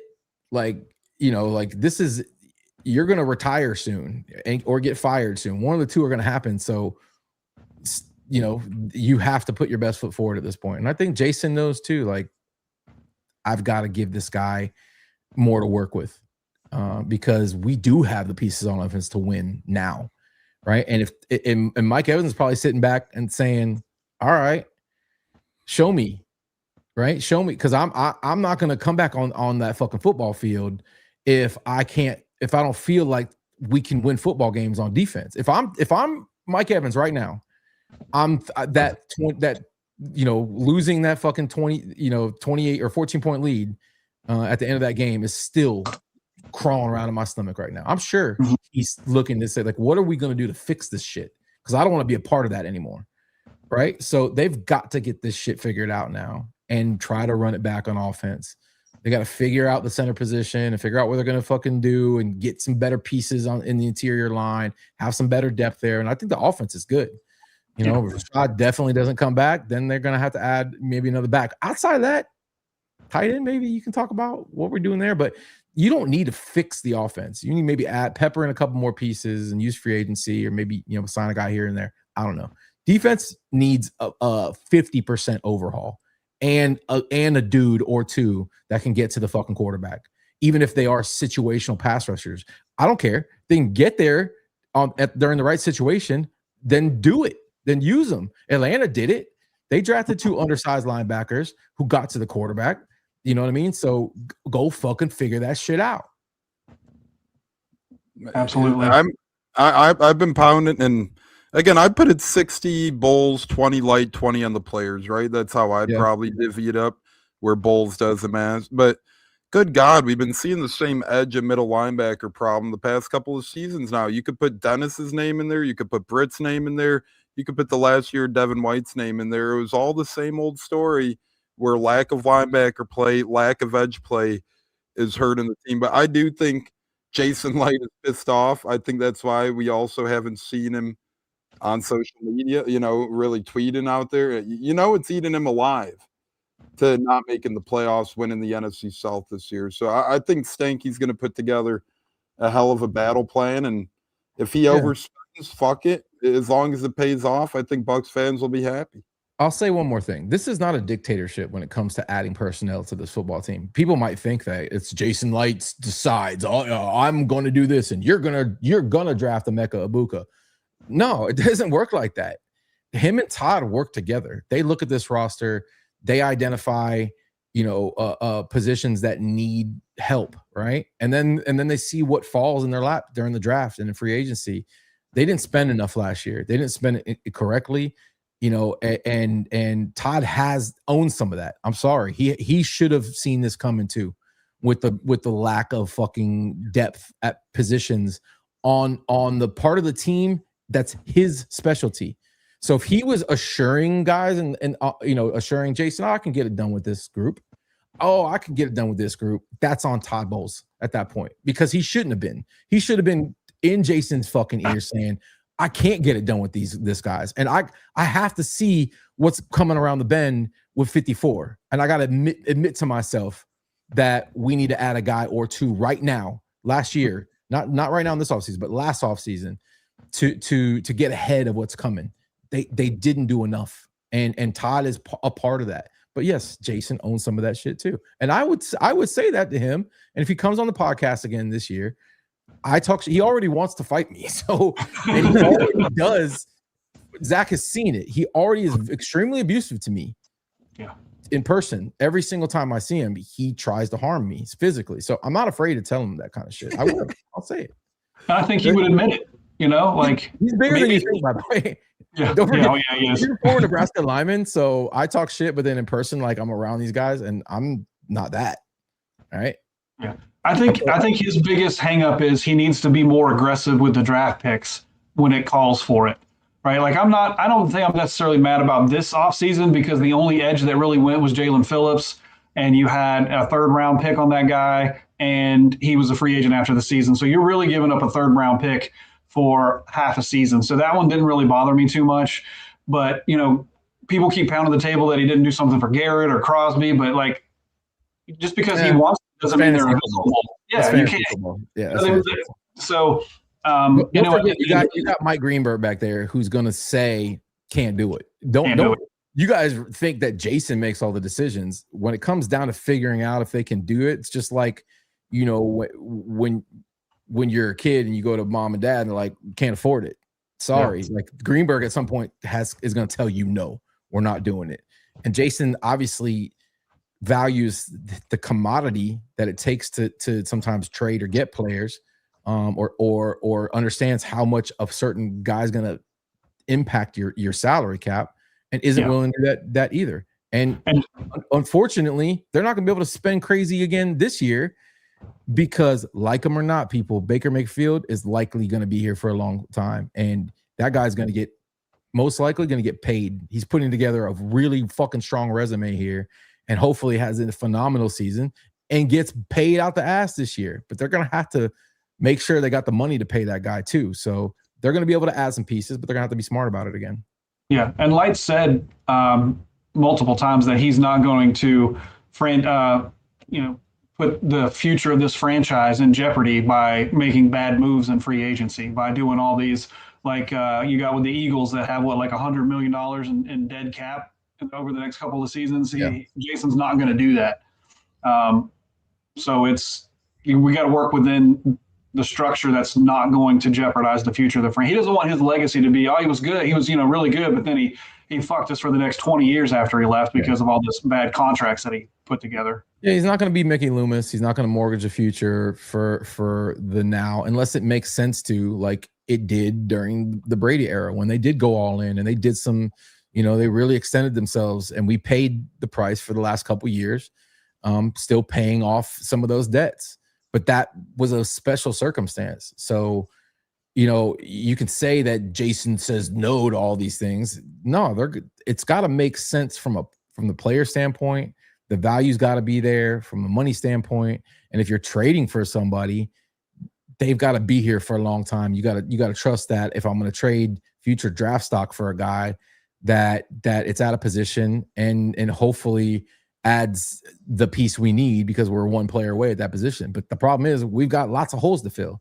So to say, go out and trade for Max Crosby gets you Max Crosby, but that doesn't necessarily, it eliminates the ability to draft young guys at positions we need to draft young guys at. So I don't know. I think there's a happy medium somewhere.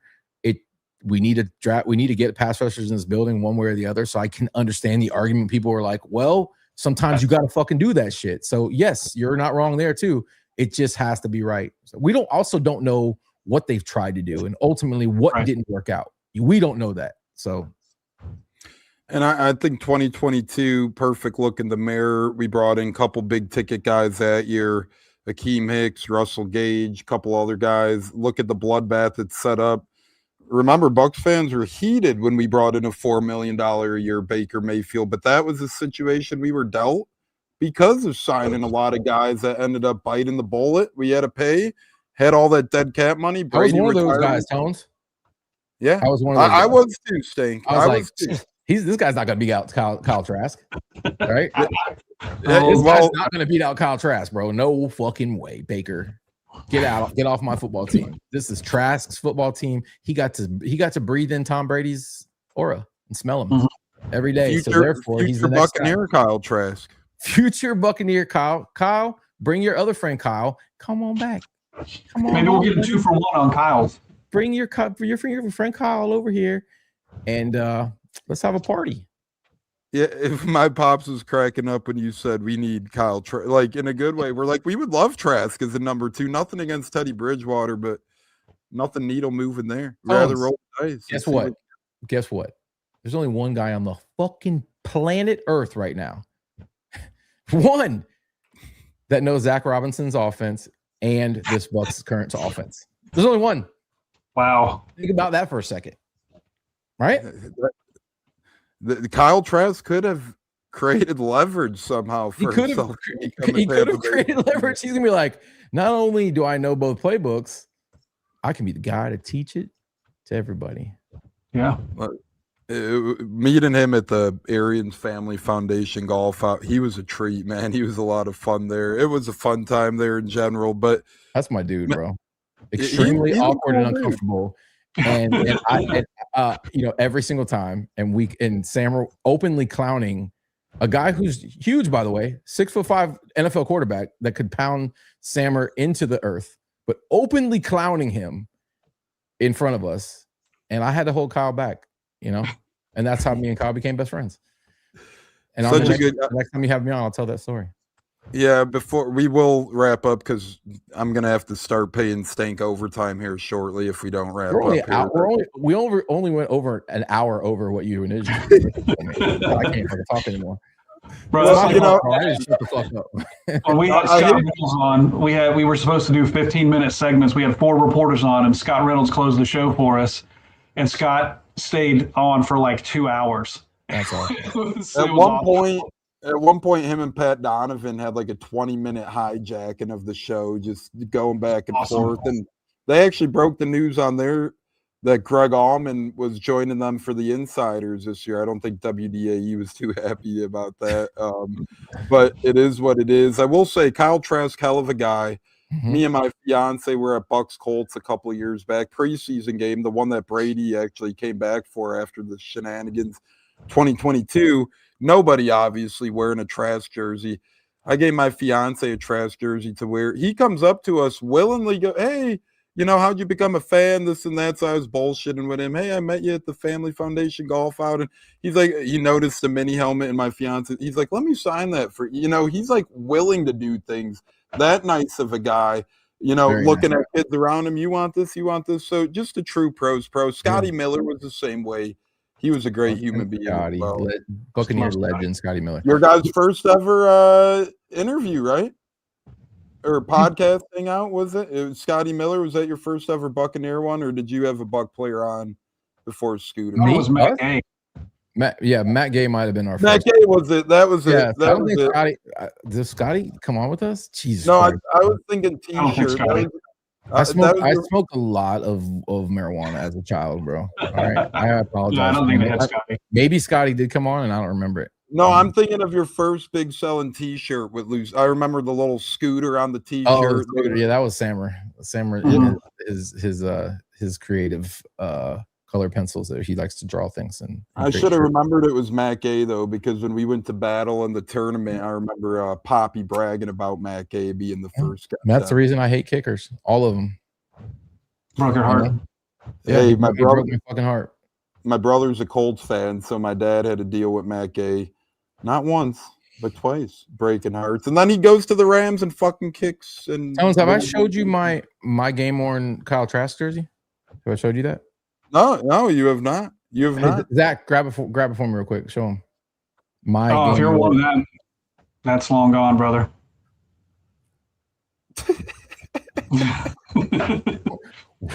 What the fuck did you say? Yeah. That's all in the greener pasture. Wow. Poor. I think that was that's sad stuff. Well, we could get. He's coming back, so there will be more out there. That's for damn sure. That's how we got to look at it. But Stank, Hold on. It's Let been a while. me pull this knife out of my. Oh, yeah, wow. Wow.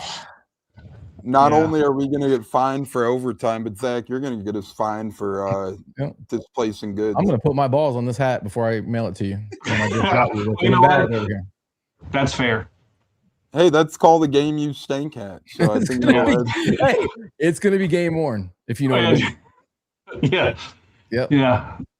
from Sounds one of right. our from an offensive coordinator candidate. That doesn't happen every day. But true. Stank, before we let you go, Yep. before we wrap up here, kind of give your last thoughts on the Bucs and why fans, we all agree, why they, even though Todd Bowles is back, even though some might be happy, why the fuck should the fans show up for 2026? Because let's be honest, a lot of them probably aren't gonna, but we know us three, we know loose cannons, we know Buccateers, we'll be the ones in the trenches battling the Bucs. All right, here. Come in here, guys. Okay. Listen. Why? Because fuck the Saints, right? Right? Fuck the Falcons and fuck the Panthers. All right. You got to stop feeling sorry for yourself at some point. Okay. Last year wasn't good enough, and it's your fault too. We all need to go back and look in the mirror and figure out what we can do better. Right? Right? We didn't win the division this year. I didn't even know what my couch felt like until 2 weeks ago, and I had to go sit down on it and watch playoff football without my team being in it. And I feel personally responsible for that, and so should you. So just shut up and stop your fucking crying, okay? It's a new season. Not yet. We got a long off season. All right? But it's gonna be a new season. All right? And you can't let them win. You can't let them win. That's it. That's all I gotta say. Simple to me, Zach. What say you? Close it out on your end, brother. Yeah. Just show up, right? You can't complain about a product when you don't show up. It's true. Right. So show up, support the team. I'm not happy that Todd Bowles is back, but I want Todd Bowles to prove me wrong because I want this team to win and be successful. So I'm going to show up when I can. I'm going to support this team always. And I'm going to be, happy with whomever is on the Buccaneers sidelines, right? Like at this point, it doesn't matter anymore. That ship has sailed. That's in my rear view about being pissed off that he's still here. Now I'm looking through the windshield about what's in front of us, not what's behind us. So let's go be aggressive in free agency and in the draft and fix some of these problems, and let's coach up for the deficiencies that we might have. And then I need to ask Stank a favor, man. I need you to put a good word in with me with Jason. The draft's in Pittsburgh. I'm trying to get up there. Can you see if you can hook me up with getting in that Bucs section, man? I'll be up there representing. I'll try. I'll try to. Listen, we're not going anywhere, right? Tones, show them the cleats again, Tones. Right? We love even the bad quarterbacks. He's got Jeff Garcia's lube, bro. You think he's going anywhere? Not gonna happen. I got a Mike Glennon jersey right here.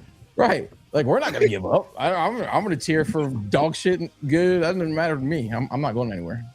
Fuck, I'll buy Rudy Carpenter's lube if it's out there for crying out loud. Hey, I thought we were talking about pain cream. Hey, well, that's what it's called on the surface, but That's what I said. Pain cream. I got some pain cream in one of these drawers too. Yeah, we're about to get a 17 rating on this podcast. Well, that's right. Hey, whether it's Josh Grizzard's DMs or Jeff Garcia's icy hot, you never know what you might run into as a Buccaneer fan. But Stank, any final word for the show, brother, before we bounce out? No, thanks for having me, guys. I appreciate it. Go Bucs, and see you next time. Yeah, sorry again. It was so long, but that was it's fine. It's fine. Hanging with the great. Yeah, busy guy he is. So that was. I haven't recorded a podcast in like 2 weeks because Samer's fucking. I don't know where the hell he's at. So well, he's working on. He's busy working on productions. You guys are gonna be producing. Rashad White was first. Maybe Tyler Algier when he comes to the Bucs. You guys will get we've got another player in the pipeline. So stay tuned for that. Awesome. That's all. I'm looking forward to that one, man. That's exciting stuff. So we just had Chooks on the other day. That was fun. Ben Chekwuma. He was a fun guy. He was saying how he was nervous, shit talking with the fucking Saints. Yeah, Chase Young. I mix him and Clowney up, but man. So that was fun. I mean, that guy's gonna make a leap, right? From barely playing football to playing meaningful reps. He's gonna. That's a guy we can build some depth with, right? So he said he was open to taking some reps at guard and learning that and cross training. So good to hear. And he's a Michael Jordan guy, so good stuff there. But speaking of good stuff, Stank, Zack, Tampa Tones here. It was really, really fun, fellas. We love it. And we'll talk soon. Stank, we look forward to having you on next time, brother. We're going to get you back, hopefully sooner than later, my friend. I know life's busy, but we'd love to have you on in the near future. Appreciate you, boys. All right, peace out, y'all. Later. Everybody have a great Monday. Zack, thanks again for setting this up, and we'll see you guys whenever we come back. See you, Stank. Love you, man. Later, bro. Love you too, man. Peace. Love you, fellas. We'll see you guys on the other side. Bro, we'll put it like that. What's it like? I was actually there in attendance in Cleveland for Coe's first career NFL touchdown, which was awesome. And, Awesome. It was a great game. You could hear me on camera. I was just screaming, "Say it ain't so, Coe! Say it ain't so!" Sadly, from there, the game kind of went off the rails a little. That was the last high moment of that game, but it was a great game. Overtime loss, fun time. But how was that moment for you? Seeing the first, whether it was on TV, in person, wherever you were, seeing his first NFL touchdown. How was that? Well, dude, I mean, we were at home because it was a away game. We don't travel to a lot of the away games because we can get into that later. But, to watch that and to think I wished I was there live.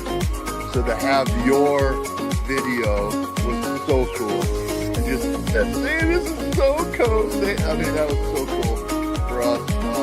Catching it from Tom Brady, right? Like, he's got the ball yet. I mean, first NFL touchdown means a lot, right? I mean, as a dad, that's just so cool to see. And it's just, it was fun to watch.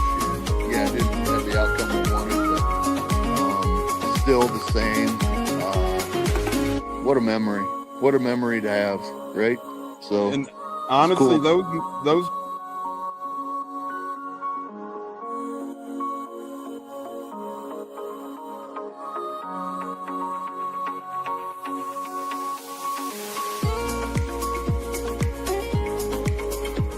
one of the best guests ever, the Buccateers in the house.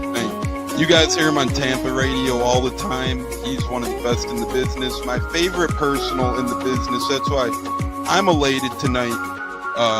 Growing up in the Chicago area, you're used to sports radio. That's what gets me through the day. So this man does help get me through the day, I will say, with the Pat and Aaron show at work. Nothing like it. So it's incredible. It looks like we got Stunna bumbling in. I'm Tampa Tones.